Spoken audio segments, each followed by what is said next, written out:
പുറപ്പെട്ട ഭഗവാൻ വിഘ്നേശ്വരൻ ഇതാ തിരികെ ക്ഷേത്രസന്നിധിയിലേക്ക് കടന്നു വരികയാണ്.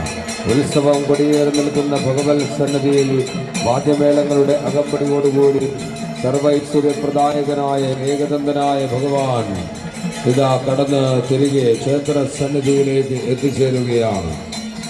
ശബരിമലയിൽ കുടികൊള്ളുന്ന ധർമ്മശാസ്താവ് അശ്വാരൂഢനെങ്കിൽ കഴുത്തലയിൽ കുടികൊള്ളുന്ന ഭഗവാൻ വിഘ്നേശ്വരൻ ഗജാരൂഢനായി പ്രത്യക്ഷ ഗണപതി ദേവനായ പ്രത്യക്ഷ ഗണപതി സ്വരൂപമായ ഗജശേഷൻ പരിമണം വിഷ്ണുവിൻ്റെ ശിരസിലേറി ഇതാ നീരാട്ട് കഴിഞ്ഞ് ആറാട്ടുകുളത്തിൽ നിന്നും ആറാട്ട് കഴിഞ്ഞ് തിരികെ തിടമ്പ് ക്ഷേത്രം മേൽശാന്തിയുടെയും തന്ത്രിയുടെയും നേതൃത്വത്തിൽ താഴെ ഇറക്കി ക്ഷേത്രത്തിനുള്ളിലേക്ക് കൊണ്ടുപോകുന്ന അപൂർവ മുഹൂർത്തത്തിന് സാക്ഷ്യം വഹിക്കുകയാണ്.